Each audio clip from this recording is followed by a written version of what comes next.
Billy here with Gilbert Travels.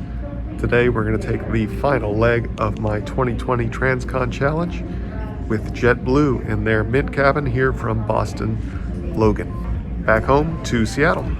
So last time you saw me flying with American Airlines flagship first and into JFK, and originally I was supposed to be returning directly from JFK to Seattle, and I had booked well in advance and secured myself a Mint suite for this competition.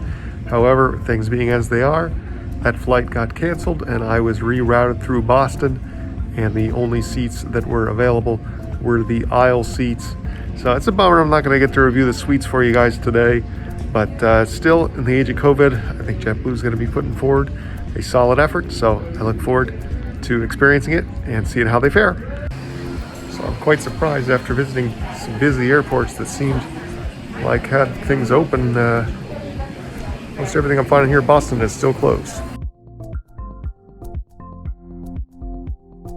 I'm walking all over this airport, desperate to find a decent cup of coffee before I have to settle for Dunkin' Donuts, but not holding out much hope. We'll say Boston has the hardest core social distancing markers on their seating that I've seen. Found a nice quiet area here in the C to E gate connector, which is a pretty nice area of the terminal that I'm going to deem the JetBlue lounge, because JetBlue doesn't have any lounges, but it's totally empty and it's pretty nice. So I'm poking a little bit of fun here. Obviously I know that Dunkin' Donuts is a Massachusetts brand, so just having a little fun with you here. But I got my coffee and a sandwich here. I'm gonna get my computer out, this nice desk, and relax for a little bit. See you when we head over to the plane. Saying goodbye to the JetBlue lounge. Gonna try to head over to the gate and see if by some miracle somebody didn't check in and I can get in a suite or at least a window seat. So we're going to begin our board process here within the next 5 minutes or so. Still anticipating a time departure of 11:25. To ensure the health and safety of customers and crew members, we have made our boarding process a little bit different. We are going to be boarding by row numbers on today's flight, going from the back to the front. All right, on we go. So my last hope to get a window seat is to ask my neighbor, but really it's just a shame because it's hard to do a flight review without window footage, but I'll survive. Mint passengers were invited to board first, and here we enter a beautiful business cabin that shocked flyers when it was introduced in 2014 and continues to excite today. Sadly, I had to walk by the 4 solo Mint suites, first ever door enclosed seats, and find my aisle seat in the 5th and final row.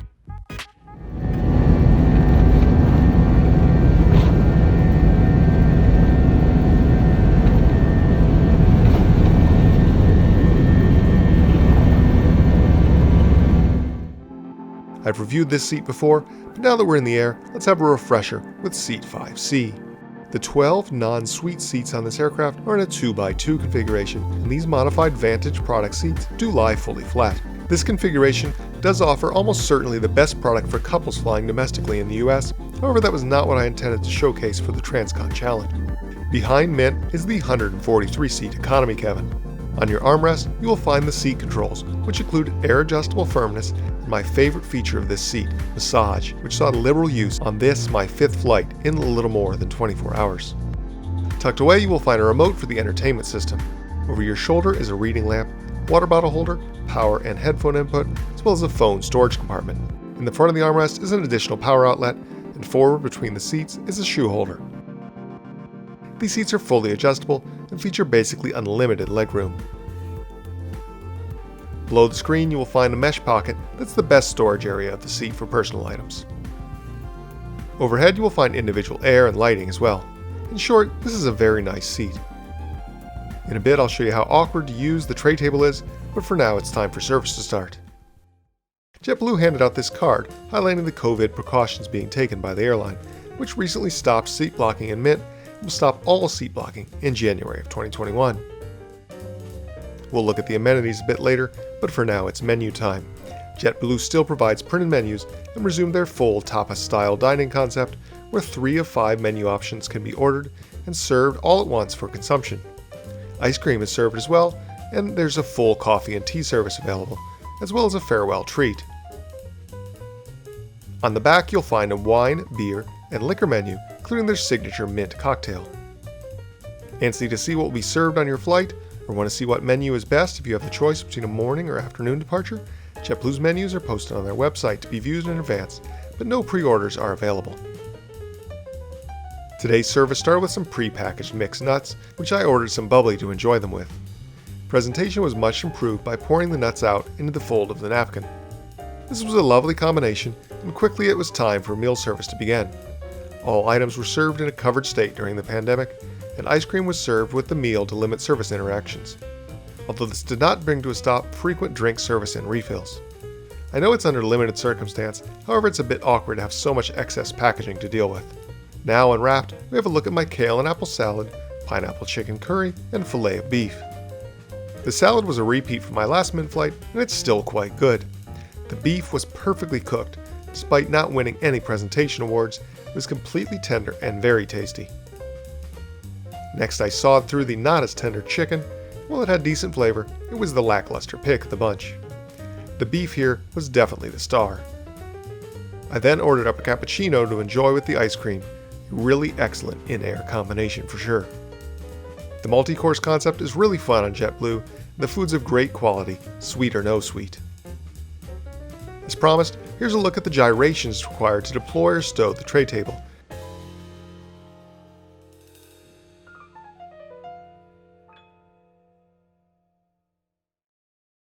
Very unconventional and clunky, don't you think? Now to the amenities, where it feels a bit like Christmas morning with Mint. The amenity kits are well stocked, including a pen and eye mask, as well as the dental and skincare kits you would expect. The best thing by far though is the socks. Oh, the socks. I love them so. These are not a flimsy disposable affair, but real comfortable socks that can be worn again and again regularly after your flight. Cool branding, very practical, and definitely reusable. Premium headsets by Grado Labs were available on request as well. The sound quality was lacking, but the little antenna-like metal pieces sticking out of the sides are kind of neat looking. But the best treat of all is the bedding. Here you'll find a nice sized pillow for sleeping and a very soft duvet. Did all that sound good? Well, it's now ancient history, as JetBlue suddenly announced an all-new service recently with immediate effect, including new meals, new drinks, new bedding, new amenities, and new headsets. Initial impressions look to be on par or a net positive, perhaps with the exceptions of the new bagless amenities kits and an off-the-shelf type packaged parting snack. Well, now I'm tired and ready to lay back, so let's put out the bedding. I do love this bedding. Hopefully their new stuff is just as good. The blanket is of generous size and very soft, with a neat mint-themed trim as well. It's also the perfect size to use on your couch. Well, at least I estimate it is. Who can say for sure, am I right? American may have given me more bedding, but this is definitely the better blanket. The foot space is also very adequate in the foot cubby for all sleeping angles, which I've heard is not the case with the suites. Now that I'm comfy, let's look at the entertainment. As I found with my first Mint review, the system is showing its age with a fairly clunky and laggy interface. Truly here, movie selection was slim.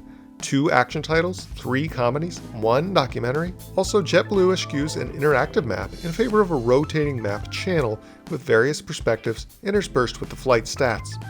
Really, this is not mind-blowing stuff here. As with my United flight, the provided ATC channel was not playing live from the cockpit. Things do improve with the audio as you do receive access to Sirius XM radio channels. There are also a few pre-recorded TV shows, but the main attraction here for the JetBlue experience definitely remains their DirecTV live channel access, which still goes unmatched in their competitors, as well as their completely free, full-access Fly-Fi internet service.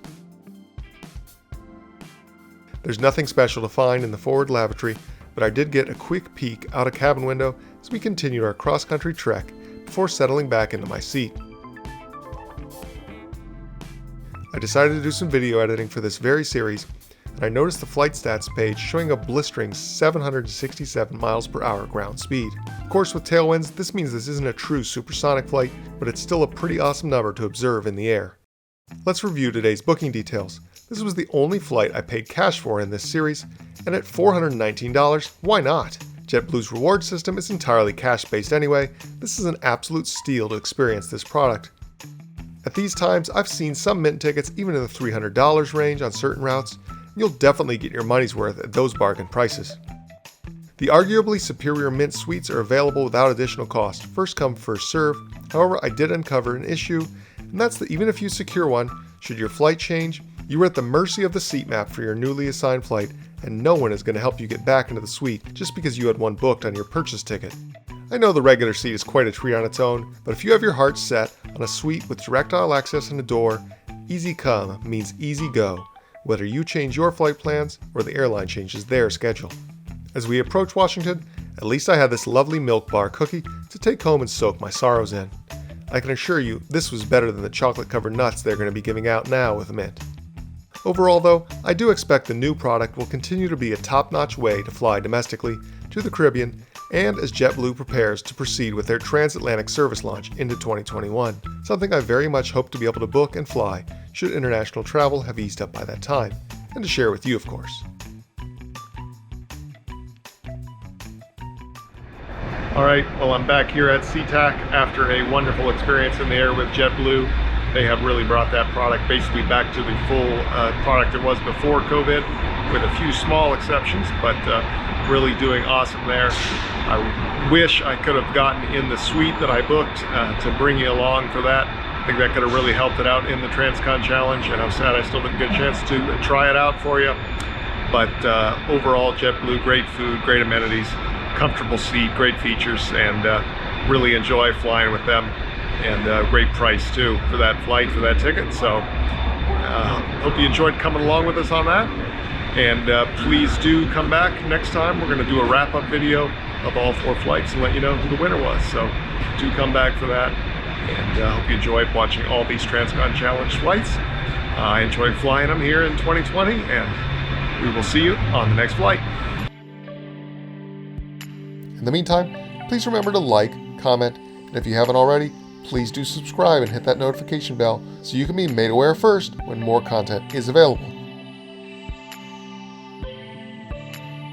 As always, thanks for watching.